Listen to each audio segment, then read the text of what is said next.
Yo, what is going on, people? Welcome to Throwdown Your Questions, episode 420.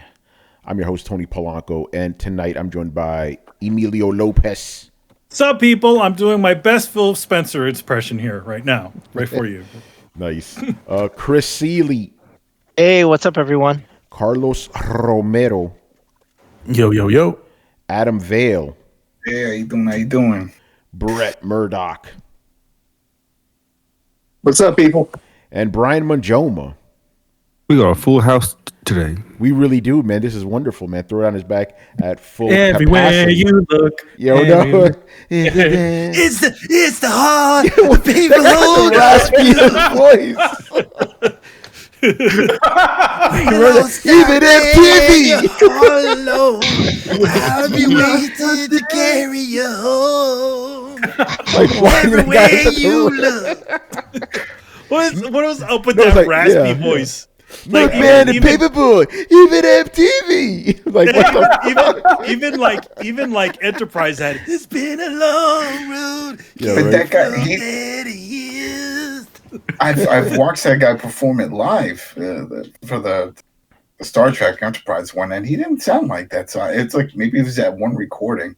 I don't know. It's like he just has that weird raspy voice. Like, Yeah, they got rid of that after season 3, by the way, that intro. What do they call it? Heat? You know, that's what they used to call it. A little heat. Yeah. Like we have a little bit of rasp to your voice, like Dio used to do. Yeah, a little bit of heat, but yeah, very interesting. I don't know how we got on that part, but Throwdown is here, people, man, and we're here to answer questions. By the way, for the guys in the chat, I'll probably say this later because there's only a couple of you right there right now. We would like some extra questions, video game questions, because if not, this episode is probably going to end in about 45 minutes. We didn't get a lot of questions this week. But I don't blame you guys. I don't blame you guys. So there's not a lot going on in the industry. Not a lot of megatons. I mean, other than the release of Dead Space, Hi-Fi Rush. Not even. But those are like from last week. GoldenEye just recently dropped. And that's also from last week. But other than that, maybe y'all are just playing some games, which is all good. That happens. All right, so let's get into it. All right, Tumeke. First question here. When you get a new console or even an accessory, do you keep the box or do you discard it? I'm a box keeper, and seeing videos of kids getting a new PS5 just ripping it to pieces stresses me out. My garage is full of consoles and accessory boxes. I currently own all the boxes to every single PlayStation that I own. With the exception... the exception being, I think, PS3. I don't think I still own the box to that, but I still have my 1, my 2, and then I also have my 4 box. So, yeah. I'll take the Dreamcast box, too. Yeah, I'll go down the line here. Adam, do you keep the boxes, or...? It depends. Like, I still, if it's fairly new, I still have my Xbox One box, PS5 box. I think one of my 3DSs, it was a Pokemon one that I got from my daughter, so that was a nice box. Steam box, that's gone. I usually don't keep the boxes. I don't tear them up. When the Steam Deck showed up, box, came in a long, special looking box. That box was kind of not great. Yeah, my cat sleeps in it all the time. There you go. So, I usually don't. I mean, unless they look special. Like, man, I remember that Game Boy box. That Game Boy, the original 1989 Game Boy. That box is awesome. I wish I had that box. No, usually I don't keep. All right, Carlos. I have every box on all of my consoles that I've bought since the 360. So, yeah, I try to hold them. I don't know why. It's something that I've contemplated just getting rid of recently, in the past year or so. But yeah, still haven't changed, but I have all of my console boxes yet. All right. I used to, and I still have some, but I stopped doing that a couple of years ago, and I'm probably not going to go back to that. I should probably just get rid of those boxes. There's no point in keeping those. But yeah, it was just something that you just kind of did, Unless you plan to sell them off. Yeah. I mean, yeah, we'll see. But yeah, I'm not going to do that anymore. But yeah, I stopped doing that. But I used to do that all the time for sure. Brett, do you keep the boxes or not? They do, and I don't know why. Yeah, I think that seems to be a theme with us. Yeah, it seems to be. Until we had this conversation, I'm like, why do I keep the boxes? I've always did it because of storage, like potential, like because I always know that I'm going to be eventually replacing them. So better than to stick it in a closet inside of a bin. You have a nice box to stick it in. That's actually what it is. I've always moved around a lot. Like since I was a kid, I've never stayed in one place. I mean, there was a place I lived with my parents from like 13 to 18, and I want to say that was the longest I was in one place. So I'm kind of used to moving around a lot. Now I'm settled down, and I don't need to worry about it. It's really hard to get out of that mindset. Interesting. All right, Brian, do you keep the boxes or not? Yep, keep the boxes. Mainly the same reason as Manny. Just again to put them somewhere. Because again, once you use them, they're done, and you get that new one. Then it's time to like retire them. So you put them in a box. Wow, that's a lot deeper than I thought. I know, right? Yeah. You retire them, put them in a box, and then you put them out of mind. You have a little ceremony for them? Jesus Christ, that's... Light a candle or three? I did not mean it to go that way, but yeah, it's just... As long as you don't put those boxes underground, you're all right, No. You set them afloat and then shoot them with a flaming arrow. Well, if you put them in the basement... But no, it's just to put them away. Because again, they're nice square boxes, so put them away, and then they're safe. There's no dust on them, and all's good. Nice. Chris, do you keep the boxes or not?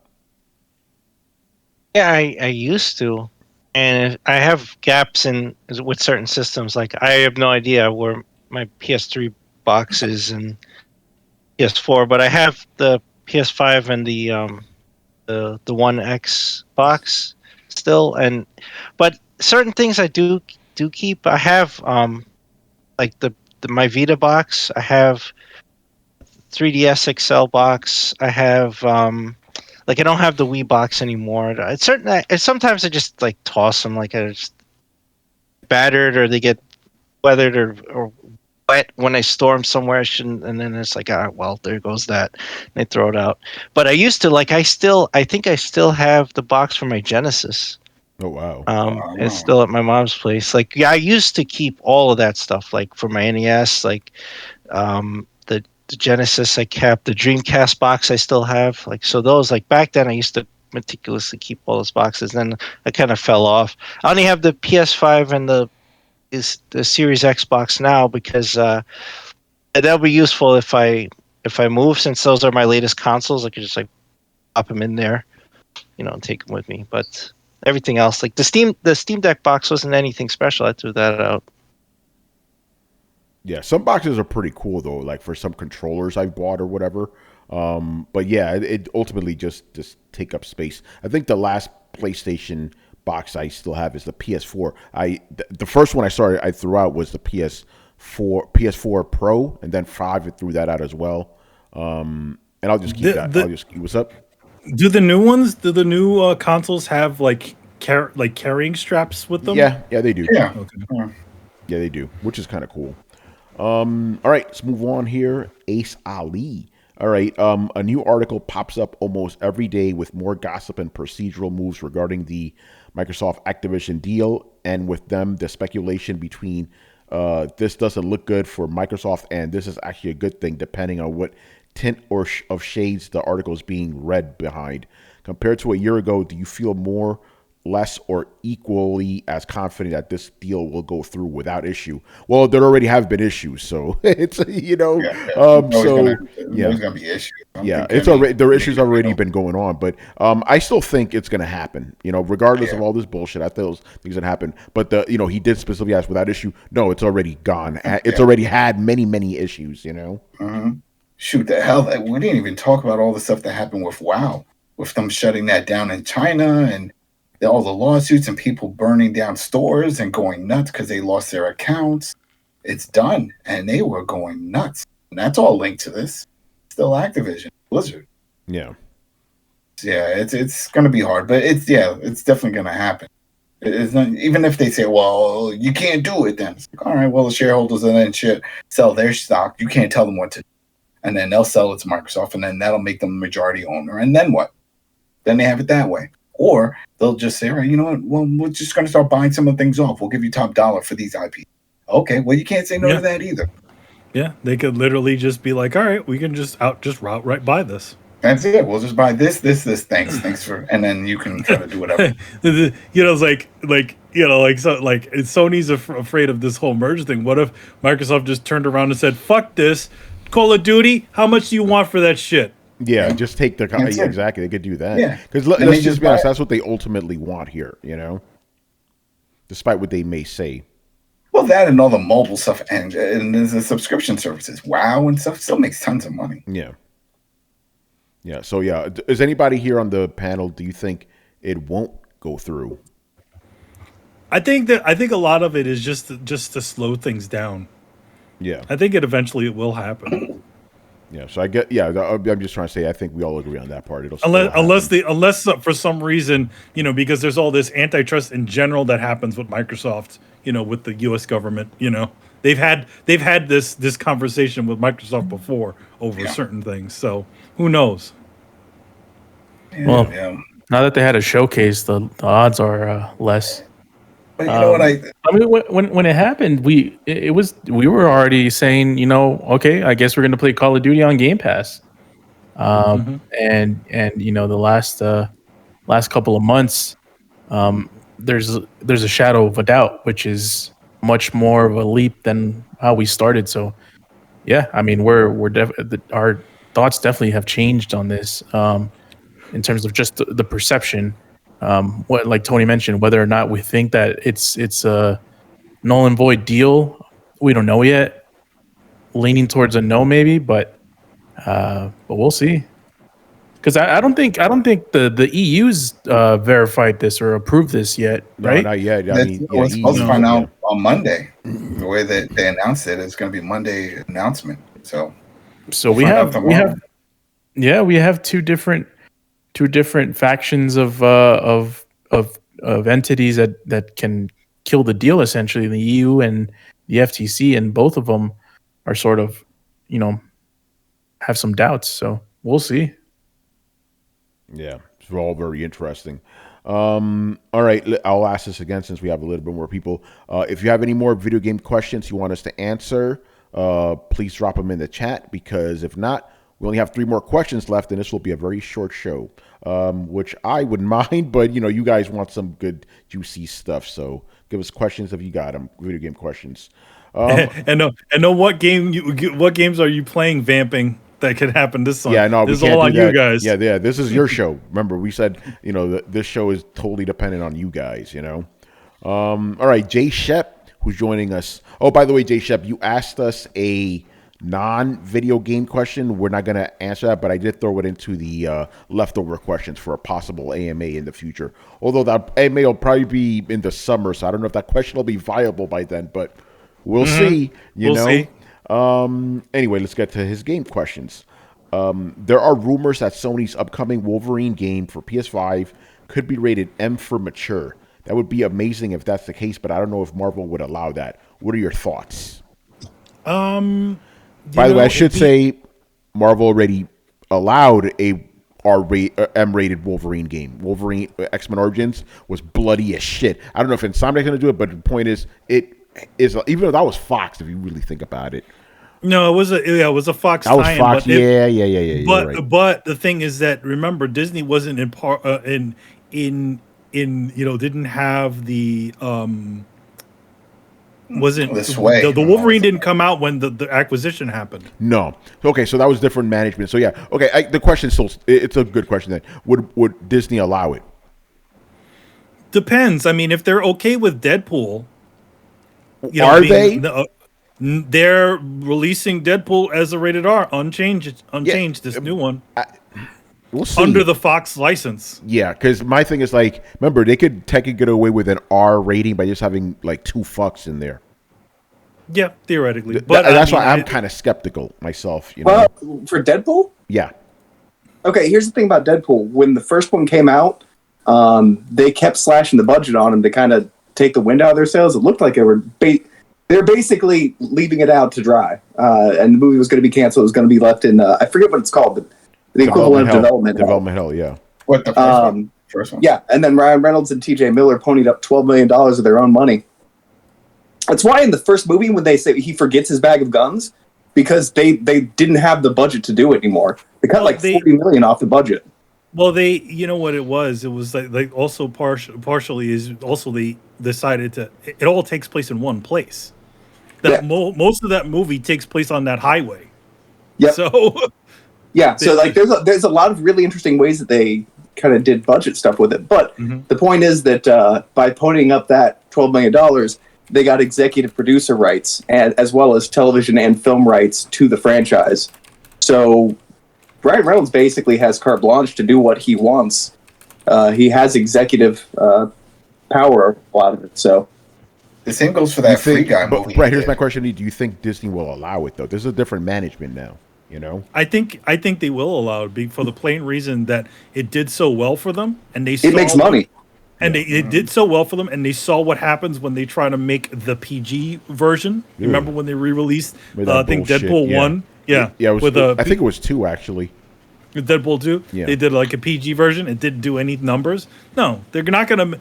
If they're smart, which I know they are, they know that what they're going to do is they're just going to release it under the 20th Century Fox Studios banner, which they've been doing a lot. Sense. Yeah, I think that's what they'll probably do because they don't want to hurt their squeaky clean image, you know?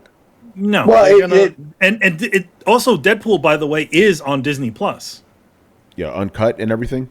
Uncut, yeah. Ah, okay. Yeah, they're not shying away from it too bad, especially now that they've acquired Lucasfilms. Like, they're not dead set against it. And basically, I think the gist of it is they're not going to turn away all the money that this project makes. This other guy has creative control of the project, so just let him make money, I think is basically where their stance lies. The same kind of goes for Into the Spider-Verse. That project had no supervision, which is why it was awesome. So now I think that they're just like, hey, you just do what you do. I think here's the thing, like Marvel still has approval over what can be done. Like they still are in the room. So I mean they actually did go through the process of trying to get that helicarrier in that first movie. It's definitely in that film. So I think they saw the enthusiasm that these guys had for it. I'm sure that, because remember the budget mostly comes from Fox, but still Marvel has to be in the room to talk about all these, to still approve certain things. Mm-hmm. Even if it isn't, even if it isn't that much. So I'm thinking like they saw like Ryan Reynolds wants to legitimately make this movie, and they're like, all right, let's just keep this thing rolling. And it's only the third film. Like the thing about it is that like after this point, what does his contract say? Will he be making further films, or does he have to renegotiate? Who knows? I think that's why this new movie is going to have a Wolverine in it. It has Wolverine, and I think that this that the Wolverine game, because the Deadpool movie is going to exist, I think they're going to take advantage of that. Is Jackman in it, or is it different guy? Yeah. Well, not in the game. Not in the movie. The new movie, yeah. Yeah, Jackman's in the new movie. He and Ryan Reynolds are friends. That's why, like, Hugh Jackman retired Wolverine, and somehow Ryan Reynolds convinced him to come back for one more movie. I'm guessing he's not playing the same Wolverine, right? Like he's not playing. He said he wants to be part of that universe. Once it all merged, he's like, I want to be on screen with everybody else. I want to do that moment. Well, I mean, that'd be cool if once they do the Secret Wars movie, and for one last time, Hugh Jackman goes, and then he gets all of his adamantia ripped out of his body and explodes, kind of like the way Xavier died, and kind of the way he got bitched out in he survived that shit movie. He survived that shit and then grew bone claws for some reason. I don't know what that was about. Oh, that was a comic. Yeah, comic. But no, like he can play the same old man Logan because A, that takes place in the future, and B, we've established a multiverse, so it doesn't even have to be the same one, but it's also the same one. Yeah. All right, cool. Well, I agree. I mean, well, I was just gonna say the game. I mean, they could they could skirt the line because I don't think they'll ever make any game as brutal as the X-Men Origins Oh yeah, Wolverine. no way. Yeah. No, I don't No, think they're going to do that. Those guys were like looking at God of War and they're like, "Hey, can we do this with Wolverine? Can we just do that?" Like, and then they did it, and it was great. I mean, that movie sucks, and that game was Yeah. awesome. But I mean, it'd be interesting because I mean, Insomniac literally did a remake of Spider-Man 2. You know, like the PS2 Spider-Man 2 from the movie. Yeah, but with that the game new wasn't Spider-Man. violent, you know. No, it wasn't violent, but I mean, to be honest, like if they're maybe going down that same line and they looked at that other Wolverine game and they can maybe do a little bit of that. Yeah, I don't know. I see what you're saying. Like they see the predecessors or whatever. of Yeah, these like games. and essentially expand on it because again, literally like Spider-Man the game, you know, the current game is like pretty much like almost a beat for beat remake of the video game version adaptation of that movie. Yeah, no, you're right. It's interesting. All right, good stuff. And thank you guys. We got some more questions in, which is good. Logic wins, and Mighty Nerd's going to ask us something, you know. J Shep's very excited to see Chris here. That's good. We all are. Yeah, Chris. thank you. All right, another question from Mr. J Shep. All right, I've been playing Ghost of Tsushima lately, and I must say this game is a masterpiece. I'm going to have to agree. My favorite game of 2020. Fucking awesome. The Last of Us great people game. didn't like that fact when I said that shit. You know, but I'm like, hold on. I'm liking a Sony game. Why are you mad? I know, fucking idiots. It's a weird sort of thing. It's like It's the Last it's of like, Us fan base are really fucking weird, you know? Yeah, that's like that. Like no other games exist for Last of Us. It's like, come on, guys. Like like there's different strokes for different folks. I mean, Yeah. sometimes you maybe you want a deep narrative and you want to be all emotional and shoot some zombies, and sometimes you just want to play a fun samurai game. Yeah. about revenging your family. Ghost of Tsushima was so fucking good, man. It really Yeah. was. All right, so he goes, I've been playing Ghost of Tsushima, it's a masterpiece. The battle system is highly satisfying. As I noticed that I've slain hundreds of villains in this game, I wonder, do video games have a death body count limit? Nope. You know, Nope. remember, there's no like video game consortium that's like, how many deaths can we have in a game? Like, it doesn't work. Everybody does their own thing. No, yeah, it doesn't work like that. So yeah, there's no limit. You know. They keep count though. Like Call of Duty keeps count. Uncharted keeps count, and then when somebody keeps count. when somebody looked at it, they realized you literally killed an army's worth of people. Yeah, pretty much. Throughout one or two And remember, chapters. what was it? Killzone 2 or something? Whatever the first online Killzone was, it was like kill 10,000 players online. That was a trophy, you know. So yeah, there's no death like meter or there's nothing like that, you know. Okay, cool. So let's move on here. Whoa, Did Ghost of Tsushima have like decapitation? I can't remember. I think they did, right? I'm not. Yeah, no, it did. It did. It Yeah, did. it It did. When you took on the generals, if you did a certain Oh move, it yeah, would, yeah, you just yeah, cut their you heads chop off. their head off. Yeah, that's Yep, right. You're yep. right, man. You're right. Yep. Man, the game is so good. All right, sponsored question, people. Mr. Romudeth once again holding it down, taking on an extra question from Mr. J Shep. So the question is, it was reported this week that EA's Wild Hearts Monster Hunter type game would have no microtransactions and all post-launch content will be free. Is this a sign that the gaming industry is finally starting to get it? We've always had individual games that don't go into microtransactions, like Guardians of the Galaxy. Guardians of the Galaxy Remember? didn't, but they didn't have. Did they have any post-game content? No. Not really. No, we're they talking just about like re-released. free post-game content. The only game I could think of, I mean, there's some, but the main one I think of, and I guess because it's also a Monster Hunter type of game, is Dauntless. That also had a bunch of updates, all free. You know, I mean, you could, if you wanted to, buy some stuff, but nothing. It wasn't anything substantial. But I don't think this game specifically is like heralding like a new change. Like some games do it, some games don't. You know, I think that one thing about it, maybe that would be the thing that he's trying to also bring up, is that it doesn't feel forced.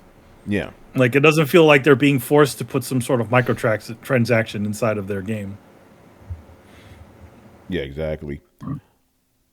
All right. There's not really much more to say about that one.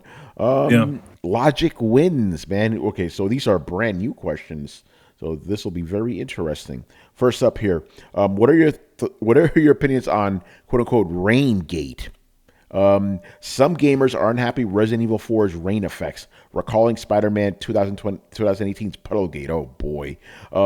Why is water consistently the most difficult weather effect for developers to get right? And I'm guessing you're talking about rain in this case. Because, water, remember the days when you could judge how good a game looks, judging by how well its water looked? But logic wins. Since you're there, you're talking about rain specifically, right? Because you're right, that can be spotty depending on the game.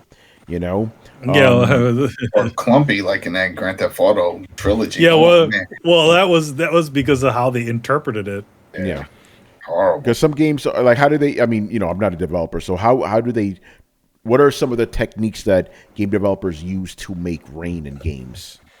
I mean, a lot of it is, Kojima had his way where he was generating particles to essentially create rain. That's why, Metal Gear Solid was supposedly using the emotion engine or whatever, to create all the rain that was in that level. So there's different ways that, like, but one thing about doing rain is that it, like, especially if you're using PNG cards, like, just like images that have transparent backgrounds. If you have too many of those alpha effects sort of things on there, all of a sudden it can actually cause the game to slow down. But I don't know. I haven't actually seen what everybody is talking about with this rain thing. I mean, I did see. This is the first time I did see that there was some footage that was shown of the new Resident Evil 4. But I mean, to be honest, like, if Resident Evil 2 had a bunch of rain in it, I mean, this shouldn't be that different. Yeah. Right? Does anybody know? Does anybody in the chat know about this? And Logic wins. If you could you just give us like a brief explanation of what's going on? But Chris, go ahead. I don't know the exact controversy because I saw the Game Informer footage they uploaded, and it had rain. Like in one of the chapters, it's storming, right? So there's a lot of wind and rain, and they're showing that Leon reacts to the weather, like he covers his face when he runs because, obviously if you're running in the rain, the water's getting in your eyes, so he covers his eyes, and then he aims under the gaze to, like, he's shielding himself. So I thought all that stuff was cool. The only thing I think is like Manny said, they put these kind of like alpha transparencies, and it was too much. So you have these white sheets coming over you, and it's kind of hard to see anything. So it looked a little rough, but it didn't change. I think that's just over the rain stuff that they were using in Resident Evil 2 already. Like, he's getting wet, and you see water dripping off of him. Like, all that is fine. I just think they went overboard with the effects on top of that, and it's kind of blinding. It's kind of obstructing you from seeing, like, hey, there's a Ganado running at me, and all this rain is in your face, and you can't see him. One thing about rain, and if you notice this, like, if rain doesn't show up unless you shine light through it. So a lot of times to show rain in general, there's a lot of faking that has to happen in order to get it to look right. Like, in other words, if it's raining at night, right, you won't actually see the rain unless you look at like a light, street light. Yeah. Or if you look at or if there's a window there, that's where you'll see the rain. Yeah. So I think they just did a rough fakery. Yeah, Logic Win says you described it right. That's what's going on. People are saying it's too white. Like, you can't see anything. I would suspect that they probably brightened it up so that the rain actually reads as rain. Because otherwise, if it didn't have anything additionally on it, it might not read as well. Yeah, and I think that's an easy fix. It might be an early build. And if you lower the transparency on that, that's not a problem anymore. That was my complaint. I was like, hey, you can barely see that dude he's trying to shoot at over there, and that could interfere with gameplay. That was what I saw. I thought people were complaining about the effect itself, and I'm like, it's like a PNG, and if they turn the transparency down, then it's not an issue anymore. So they'll probably do that. Yeah, I don't think it's a big deal. Yeah, I'm looking at. go ahead. I'm looking at the footage right now. I think that's what they did, so that the rain reads. They essentially turned up the opacity on it. To get it to look, get it to read in the dark. Yeah, I 100% agree with that. I think it's just too much. It's too much in a combat situation. Like, he has to go back in the village and fight guys in that storm, and it's just too much on the screen, and it's hard to see. But you know, because you have to now shoot guys through that, and so I think that's what people are upset about. Like, hey, this is too distracting. It's too much. Like, okay, they'll probably fix it. I'm sure they'll play test it, and that's probably an early build that they sent over to Game Informer. Like, hey, look at this this story piece. Look at the stealth mechanics. Look at this, you know, and then that was part of it. Hey, look how Leon handles in this various weather situations, right? You know, the other thing about this rain, it may only be centralized on the foreground elements. You know, Yeah, probably. in other words, that they don't have it in the distance; it's always in the foreground, so that it reads. There's a cloud over Leon. Yeah, there's literally him. a cloud. Yeah, there's literally a cloud over Leon that just so that shows, because like a lot of times you don't see a lot of the same. You know, it's raining so hard, right? But if you notice it always looks like it's falling in the same way. You know what I mean? Like I think it's only centralized on him, maybe. But who knows? Yeah, we'll see. By the way, Logic Win says, and Adam, I guess you could confirm this. He says the best rain I've seen is that dark water level in Modern Warfare 2 remake. Wow, that IW engine hits different. That dark water, it was cool. It was definitely cool when you're swimming around. It's good water effects. But if every time I think of water and great water effects, I think of Assassin's Creed Black Flag.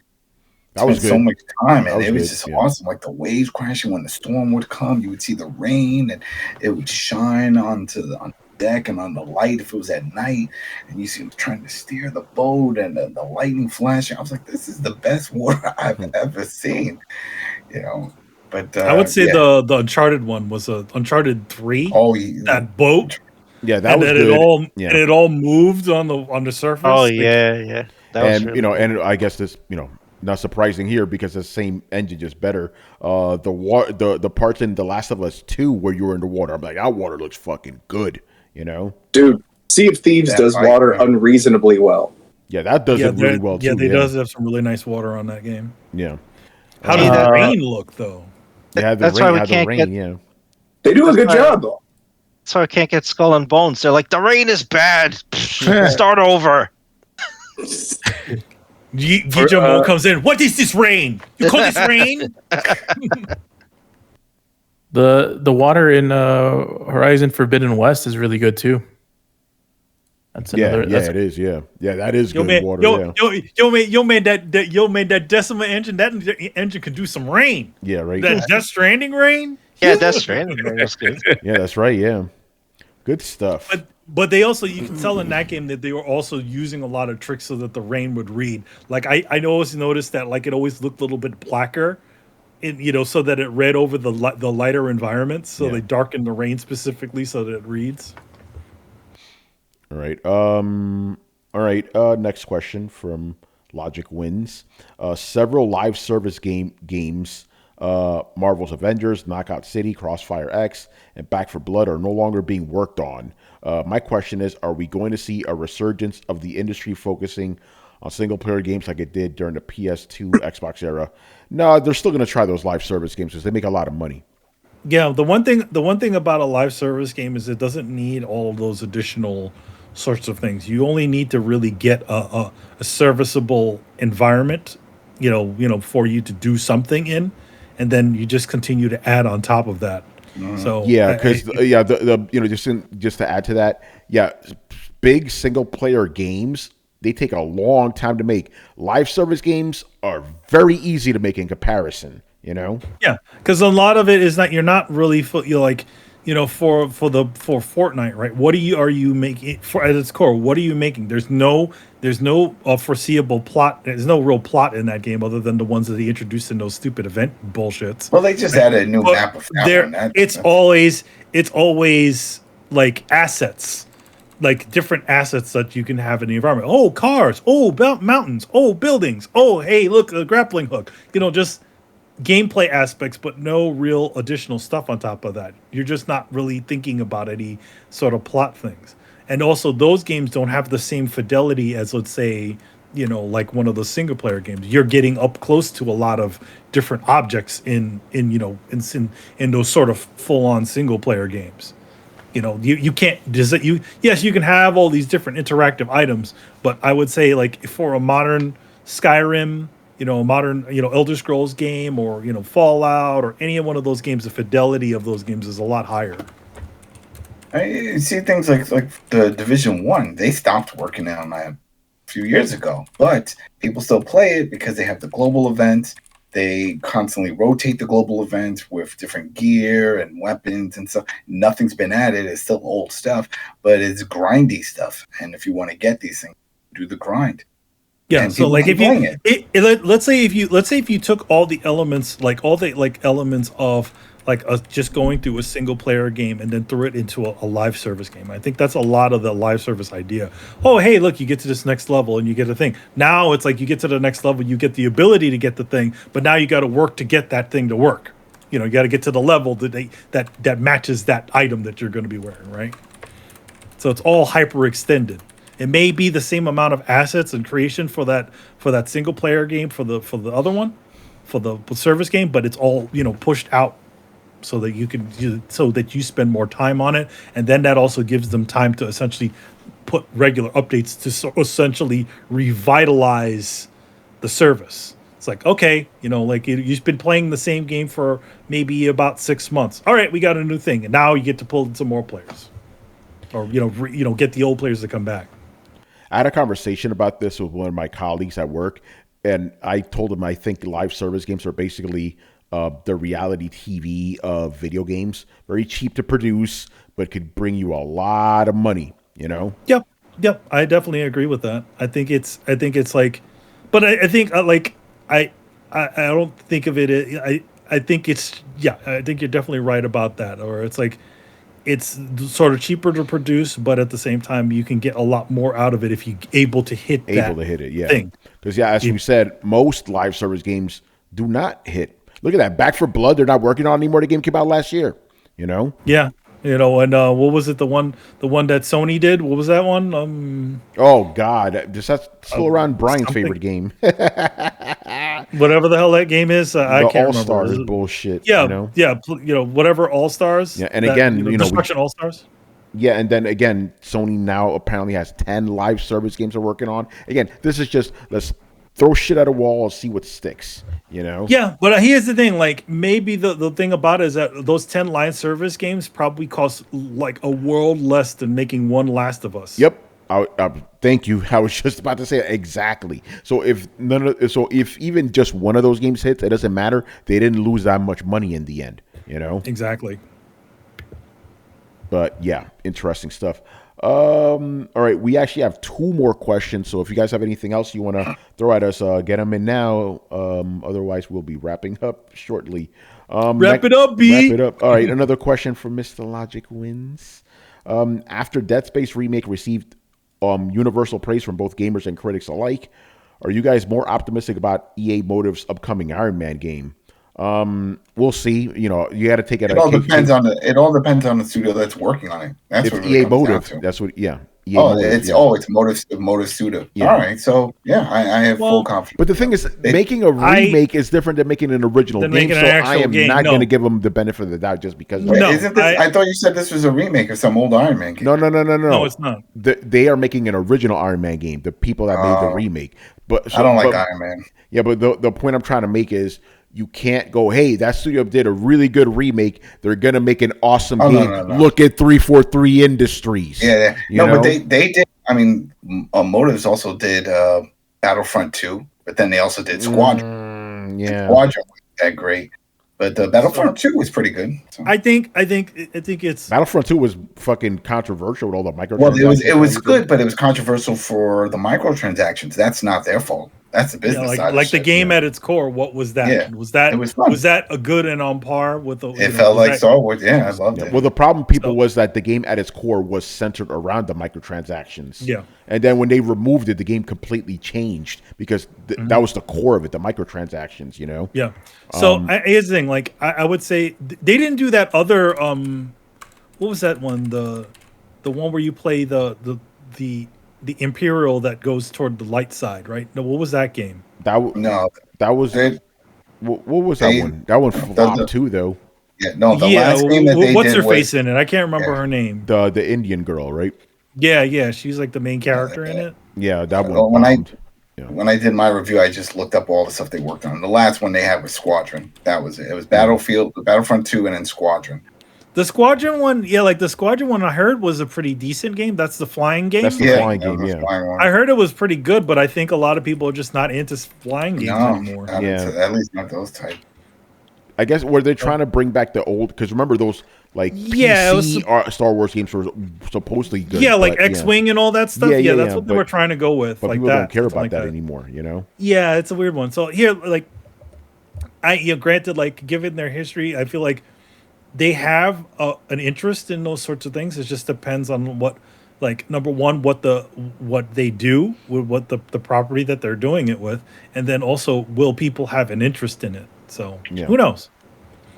Yeah. If somebody in the chat, what was the name of that Star Wars game Manny's talking about? I know, like with the Indian girl. Yeah, she's in it. Like she's like a former imperial, like a not X-wing. What are the other ones? The Battlefront 2? No, was she was like a Battlefront 2. That was the She was like a Yeah. It was a girl. Was that it? Yeah. What was that it? the Okay, campaign. I thought it for some reason was something. All right, She's in the campaign. She's in the main Yeah, the campaign version of that. all right. Yeah, Thank like you for she, that. like- Yeah, Manny, we're confused then. All right. Yeah, like I totally thought it was a name different, something different. But no, yeah, she essentially, betrays the Empire and she joins up with Luke Skywalker. She meets Luke Skywalker at some But yeah, point. we already know what happened with that game. You know, we covered that extensively.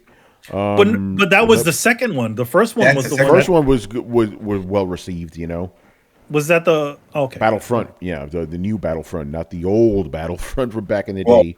You know, No one talks about that. They confuse Brian people. talks about it, man. Keeping it alive, right, Brian? The old Battlefronts. Oh yeah, the old ones were great. The remakes were disappointing as all hell. I didn't even play them. Just one word. No. Okay, let's not talk about it. The better. Fair enough. Tears of the Kingdom will be cross-generation game. I don't. What is Tears of the Kingdom? No, nobody in the chat, in the panel knows either. All right. Let's move Wait, on. Tears of the Kingdom is What is Zelda. that? Is that Zelda? Okay. Yeah, it's a Zelda coming out in May. That's what Oh, it's called, Tears of the I Kingdom. keep calling it Breath of the Wild too. All right. I'll probably get used to it, just like I got used to Horizon Forbidden West. It was for Zero Dawn 2 forever for me, you know. All right. And so anyway, yeah, just because a game studio makes a good remake doesn't mean they'll make a good original game, you know. It's like a cover band, you know. Their original songs may not be that good, you know, but they can play those instruments. All right, and unless we get any more questions, we got the final question of the night from Mighty Nerd, and this one is actually specifically geared towards Adam and Chris. He apparently asked us when both you guys were gone, so let's go into it. He goes, I don't condone. Let's call it. He doesn't condone sailing the high seas. Let's call it that. He doesn't condone sailing the high seas, but if Nintendo releases the Switch's successor and it's less powerful than the Steam Deck, will any of you bypass buying it and just use your Steam Deck to sail the high seas, its games, after you buy the physical game copy?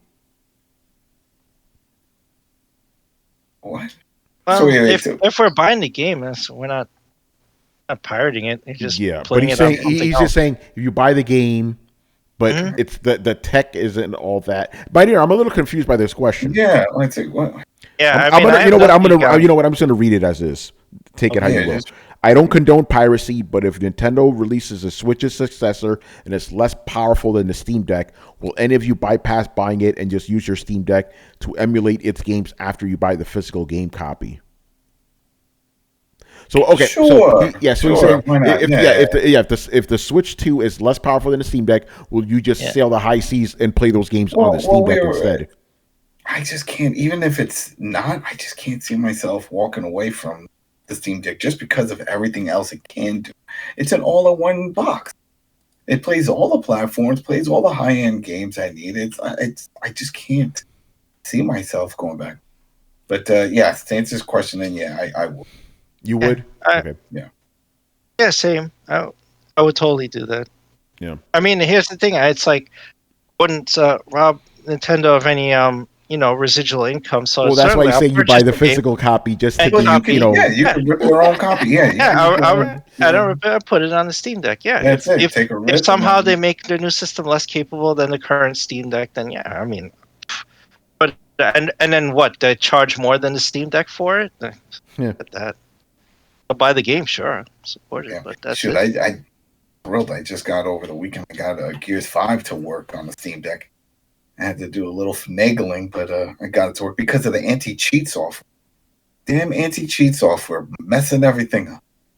But I got it to work. It looks beautiful. So playing Gears. Yeah.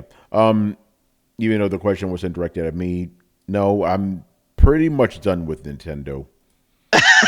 I'm done. I bought the Switch.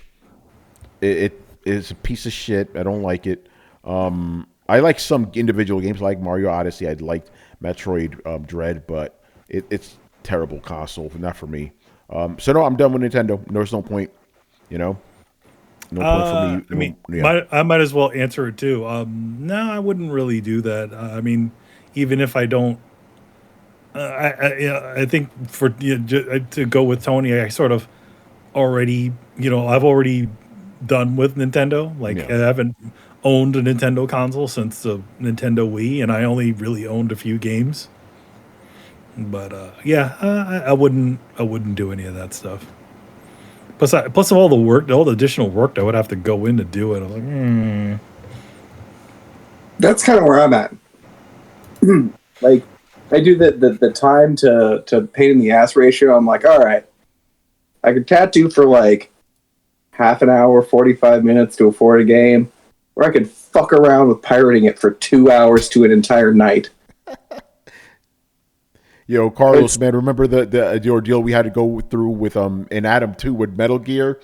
Man, I'm not going with that Well, shit. So I don't blame you, Brett. Well, that was a different process, but the Switch is actually just a drag and drop. It's just no finagling, if anything. That was different because everything is harder to get PS3 to even work on things now on high-end PCs. It's still hard to get those games to work. So we're trying to Metal Gear, but there's no point because to complain about it for other people, bitch, you can't buy it. Like you can use, but they don't manufacture. They're not making money off it. They don't even offer it in the eShops. So yeah. So yeah, Brett, I hear you, man. That's a lot of time you got to spend. yeah. I think for you guys, you'd rather just not spend the money at all. Oh yeah, Pretty much. So, no, I don't care. I don't care about Nintendo anymore. Yeah, it's like there's very few games I care about, but like in terms of like the cost ratio of like whatever they decide to overcharge for the next system, I'm not interested in that. I mean, at that, and then they've let people for Nintendo Switch Online, and I never thought that service was worth it, and now they jacked up the price more just to get N64 games on there, and really it's the only way you can play like Smash Bros or anything online, so they kind of lock you into that. And I know it's the logic to go, oh well, you have to pay for PS Plus and Gold and whatever to play online. It's like, yeah, but those offered way more with that membership than Nintendo does, and Nintendo pulls games off of there, so it's like that classic game that you signed up to get, and it's like, hey, I want to play NES volleyball for whatever reason, and then it's gone like 3 months later. Yeah. This is interesting. Mighty Nerd goes, the reason I asked is because Nintendo might get wind of it and try to shut down the Steam Deck. That's not going to happen. No. You could already sail the high seas with Nintendo games right now. Nintendo hasn't done anything. They can't do anything about it. People are doing it on their phone. Ginny's on their phone. Yeah. I mean, soon Valve would do nothing. Yeah. Just make people do it more. Exactly. Yeah. Exactly. That Streisand effect would be huge. People are like, what? They're attacking Valve. Oh shit! I better buy a Steam Deck right now and that shit on there. Ooh, J-Shep got another question. We will toss that in, sir. Thank you. They're not. Yeah, Valve's. They're not gonna fuck with Valve. Trust us on that. All right, J-Shep. So his question is, what are your thoughts of recent news that Xbox will no longer sell physical game copies in Brazil? Interesting. What's up with Brazil? Brazil. What's going on with Brazil? Who are these people? Who are these people? So they're not going to be selling physical copies in Brazil. Interesting. Apparently, you you know, gotta maybe, understand, people. When it's the weekend, I don't look at gaming news. I shut all that. Yeah, shit down. I sort of. I would suspect that maybe they can't just Brazil has gone to more of a digital aspect, and they saw that as an opportunity to just essentially stop all production. But there's also the fact that maybe manufacturing for that area might be a little bit difficult too, because remember, like, all that stuff's got to be shipped in, all that, for a lot of us, we have, like, we don't have factories in this country, but there's different deals that are made between different countries, which makes, shipping, a lot easier. So who knows? Yeah, this is a rumor, by the way, so keep that in mind. Yeah, it's a rumor. Yeah, I'm going to read this. According to what some Brazilian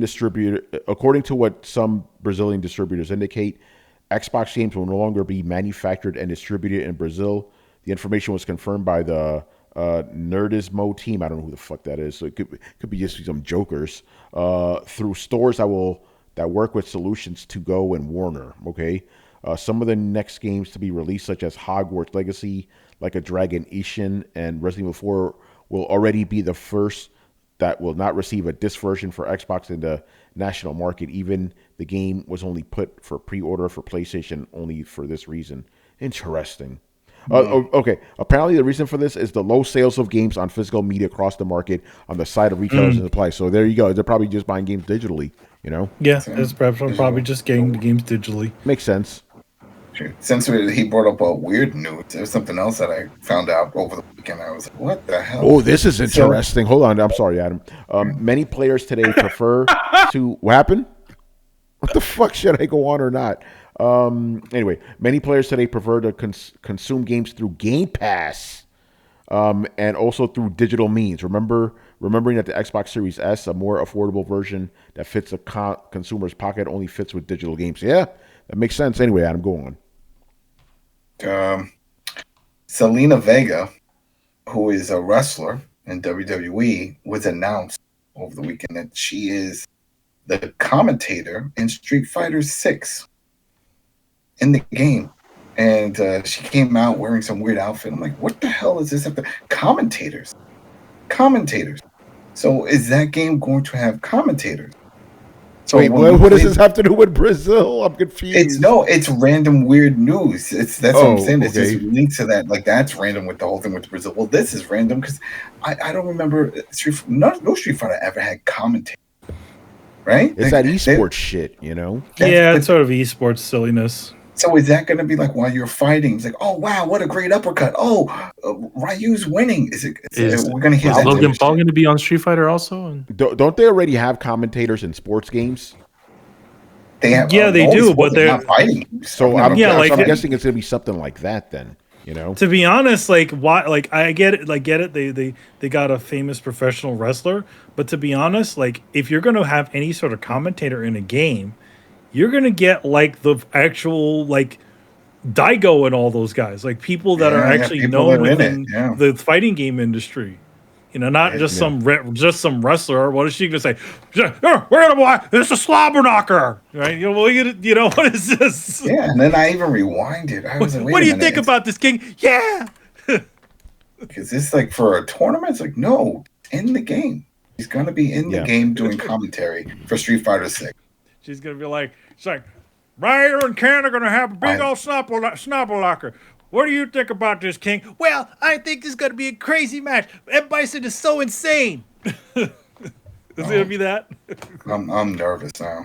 Yeah. But yeah, with Brazil, like Manny said, it's just, the digital selling better. So there's your answer. I don't think it's a big deal, to be honest. Don't matter. Eventually it's going to be, a lot of it's going to be the same way. You can't deny, essentially the value of Game Pass when it comes to this situation.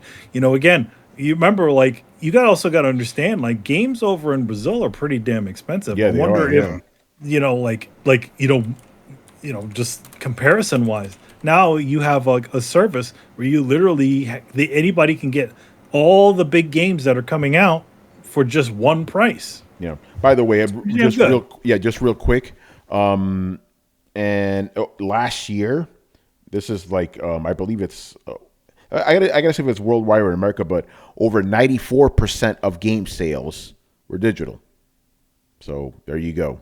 But obviously, this is probably counting mobile games, which are obviously digital. Yeah, that's which are usually digital. But yeah, like as far as the AAA space, like how much of it is all gone fully to digital? And I think a lot of that has been compounded because of the pandemic that happened, like where people can't go to the actual video game stores anymore because they weren't essential businesses, right? Well, Jesus Christ! Whoa! I'm sorry. Shit, forget it. I'm sorry, Adam. No, I just saw the chart of like the game sales for last year. Literally half of them are fucking mobile games. 50%. Yeah. Okay. Yeah, and 28% were console games. Is that right? Okay, okay. I was like, what the fuck? Browser PC games were 1%. I'm like, what the fuck? No, but 21% were PC games. Downloaded box PC games. They still make box PC games. Some of them do. Yeah, so yeah, it's very okay. So basically 21% of game sales were from PC, 28% were from consoles, and 50% were from mobile. I will tell you, man, it's that general audience buzz. Yeah, that's why all these motherfuckers want to get in on that, get in on the general audience, space, because to a lot of it, they don't, let's just be honest, people that just want to play something, especially, people that are not into the whole gaming space of all this stuff aren't really that picky about the thing. They just say it looks cool, it's a Candy Crush or whatever the hell it is, and they just keep buying. Your mom's a good example, Tony. She loves that Candy Crush shit, right? All day, every day, man. So yes, this is for the worldwide. 94% were 5% were physical game sales. Think about that. Yeah. So you can't deny. Oh, go ahead, Adam. No, the deals are on digital. You know what I mean? So like, even if you're like, I'm not going to buy digital, and then you log into your console of choice and you see that a certain game is on sale for like $10, $20 compared to going to a GameStop, it's like, all right, let me just get the digital. That's a good graph. Okay, so by the way, let's break it down because remember that number 94% includes mobile games. So just the consoles, 72% were digital. So yeah, there you go. Yep, there you go. And for PC, for obvious reasons, 98% were digital. You can't deny the ease of it, right? Easy, where you don't actually need to leave your home, or you just press a button and then you go out and you can play your game. Yeah, I'm gonna drop this link in here. You guys can see it. For the chat. Here's the thing about physical game people. They are very loud. That's why, people think it's more, they have more sales. No.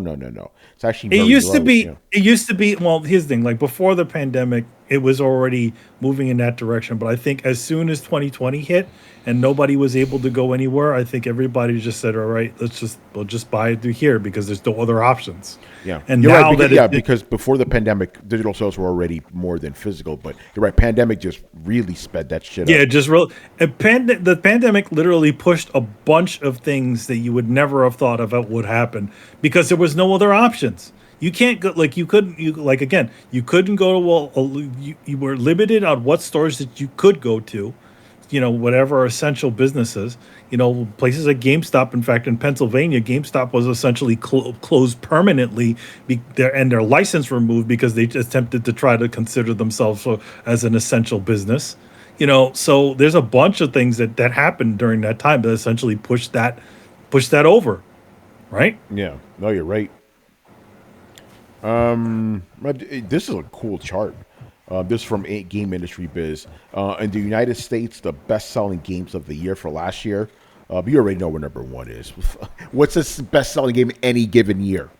Grand Theft Auto. No, man, like new games. Call of Duty. Yeah, of course, yeah. Modern Warfare 2 was the best-selling one. Number 2, Elden Ring. Elden Ring.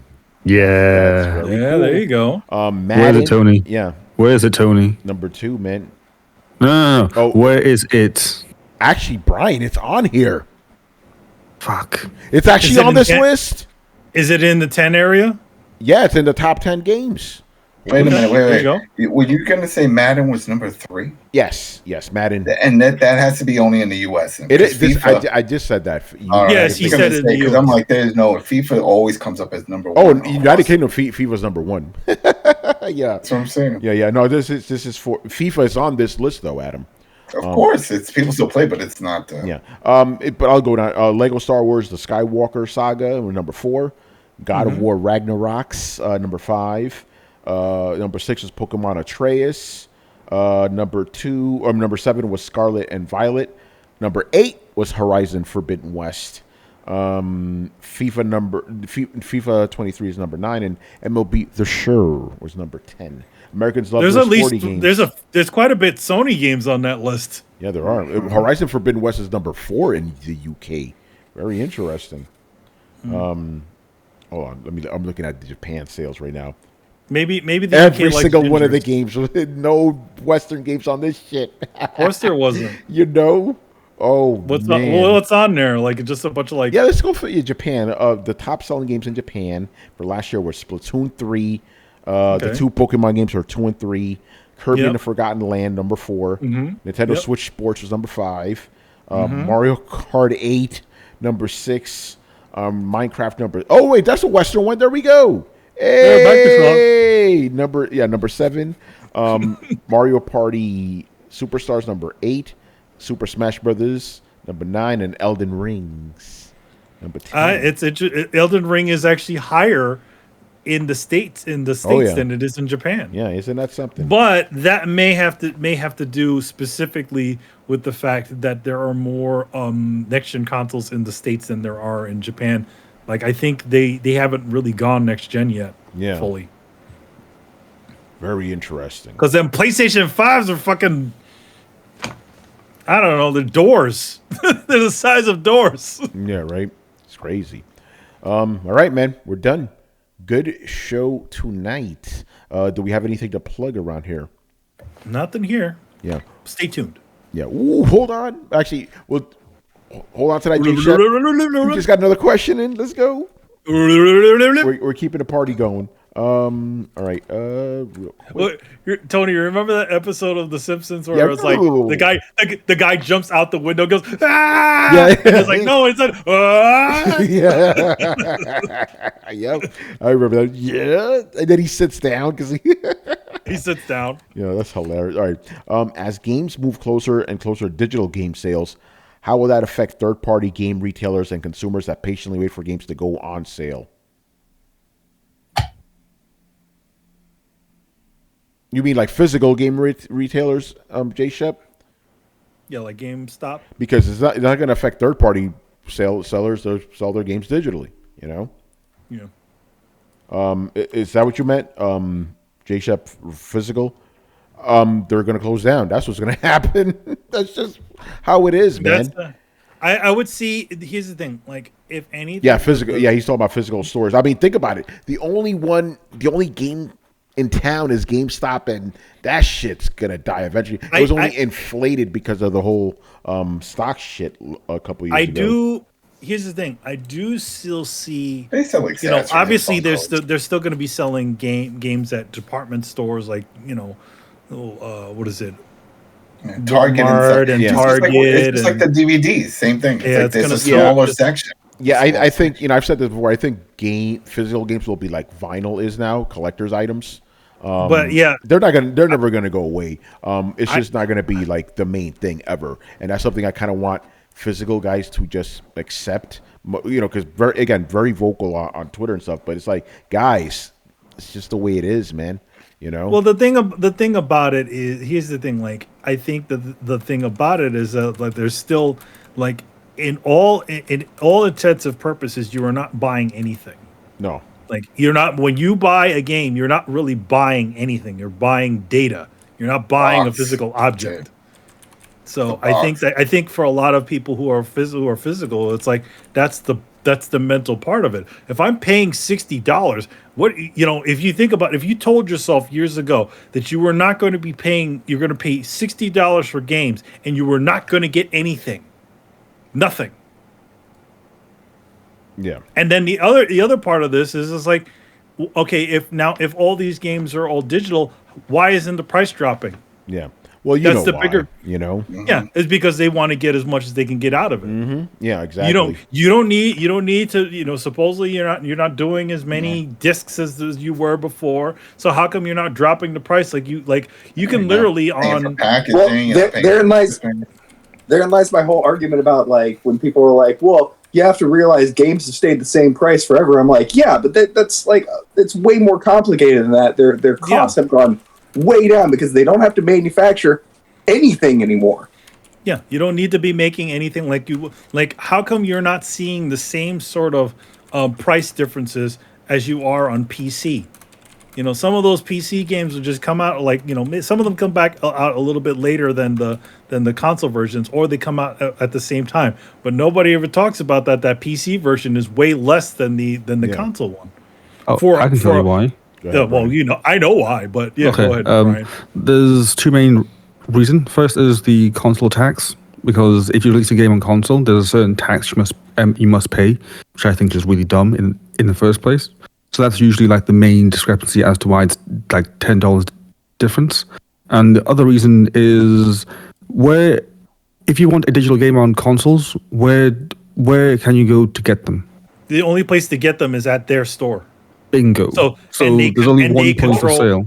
Yeah, and they control the pricing. Well, at least for the Microsoft, you can go to third-party websites to get codes, and you'll get discounts. You used to be able to do it with PlayStation. You used to go to a few sites. You can't do it anymore because they would sell the global codes, and global keys work on PlayStation and on Xbox. But they don't anymore. And now Sony pulled all those down. Same thing with Nintendo. Nintendo pulled all those down. But now, you can go to Green Man Gaming CD keys. You can get Xbox keys. I would say those sites, as much as people use them, those function in the gray area of this. Yeah. Yep. All right. Anything else you guys want to say about digital? It's just what it is, man. You can't really fight it. You can't really fight it. So that's just how it is. Speaking of physical, did anybody see that the Dead Space limited run games edition, the Dead Space remake? You literally get a full size helmet that you can wear. Helmet. Yeah. The limited runs are a little controversial now. Yeah, they're a little bit of controversy now. But what's the price? I didn't even bother. I saw the image. It was like 140 something, maybe a little bit more. I could be. Oh, so it's not bad. It's like, you know what was cool? The Titanfall 2 helmet. Remember that? They made it wearable. Unlike Microsoft with Halo, where they had that Halo box set. It came in that little tiny Master Chief thing. Yeah, and what a ripoff. Or the part that hurt Chris the most, where with Dead Space 1, where it came with the flat gun. It came with the cutter. I got that back there too. Still, I still have it. Does the laser still work on it? I opened it up, but I don't probably because I never touched it. I left it in the box. Yeah, they probably the batteries probably turned. How shitty it looked. It was a piece of crap. I know Chris was very disappointed about it. Like, what the fuck? It was terrible. Because they didn't actually give you any sort of inkling as to what size it was. You see it in the picture and it looks as big as the box. So you're thinking bigger than the box. You're like, oh shit, I'm getting a full on plasma cutter. No. And then even when I did see the box and I was like, all right, it's not going to be full size. I thought at least it would be thick enough or something, but no, it was flat. It was like this flat little, like you could slide it like a card. I'm like, this is some bullshit. I would have to say some of those like previous like special editions for games, they were kind of shit. Like from that PS3 era. Let's say the Dead Space one was bad. The freaking Resident Evil 5 one was shit too. Oh yeah, that little Chris Redfield figure that was like a less than a 3-inch tall figure. Yo, and they put the same shit in with Street Fighter 4. Came with those same little crappy figures. Yep. The best for me was Alan Wake, that one, because it looked like a book, like a big book, and then you opened up and then it had a little hidden compartment so you can like hide stuff in it. Stuff that it's one of those fake books, so it looks like a book that you can put on your shelf, and then when you open it up, you're like, oh wait, you could hide things in this. So that and Assassin's Creed Jack in the Box. So I have that one. Tony has the Jack in the Box. Still I threw that somewhere. shit out. Yeah, I And threw that shit that out. works. You got rid of it. Yeah. But it works. It works. Yeah, no more of that stuff for me, man. It's all fucking it's a waste of space. All right, now we're really done, man. Good show. All right, nothing to plug. Actually, no, there is something to plug. Adam, I'll toss it to you. What are we? Oh yeah, so tomorrow, myself, Rich Billy Jr., and Carlos will be covering the latest episode of The Last, episode 4. Check us out over at the Coalition Gaming on YouTube or at Coalition, the website, Mothership. And that's it. You know, that's what we're doing. Still no Walking Dead yet till April. So is it? So is this? How is it? So it's I am. So you're talking about The Last of Us, but it's not I Am Negan. No. This is just Coalition Gaming. This is just stuff that one of the I Am new Negan's channel. for Walking Dead, anything, right? Yeah, that's just all Walking Dead. Coalition Gaming is you could have temporarily called it I Am Joel. right. I am Joel. Confuse people. Right? I was like, what? Billy Joel? Or maybe totally rename it to like Don't Eat the Bread or some shit. But our whole idea is that since all these this type of shows, they're all gaming related because they're based off of it. So we're covering. I'm sure we'll cover the Borderlands when that comes out. That should be good. Yeah, and Fallout, the years, you know. Fallout, yeah, a few of those. But it's all relevant. We played all those games already, and that's what they're based on. Unless it was bullshit Resident Evil, the show and all that. I was like, what the hell? Remember that Netflix show? Yeah, that bullshit with Broyles. Oh. Yeah. Broyles. It's like, why? You got all these great stories. Just pick one. Go based off of one of the games and just run with it. Yeah, I tried watching, over the weekend, I tried watching Uncharted. My son was like, I heard that was trash. And it was like a combination of 4 and 3. Like they were this hodgepodge of the stories. I couldn't watch it. For me, I couldn't. He liked the characters doing all the parkour. But man, why do this? Why you have the content? Why do they find a need to like mess with things and change things up? It never works out. Never works out when they do. Yeah. All right, man. So let's wrap it up here. So make sure you follow Throwdown on Twitch and Twitter. Join the Discord where the conversations and the rumors are always popping. You can also find us on any podcast app on the planet by searching for Throwdown Show. That's towards Throwdown Show. You can also visit throwdownshow.com to listen to past episodes. And if you've been watching us on YouTube and enjoyed the content, make sure you hit like, subscribe, and hit the bell to be notified of when our premieres go live. Links to everything down below. Once again, I was your host, Tony Polanco, and tonight I was joined by Emilio Lopez. See you next time. Chris Seeley. Hey, take care, everyone. Carlos Romero. Peace out. Adam Vale. Have a good weekend, everybody. Brett Murdoch. I mean, a good week. I'm already lost. I'm thinking about the weekend. It's all relative, man. And Brian Manjoma.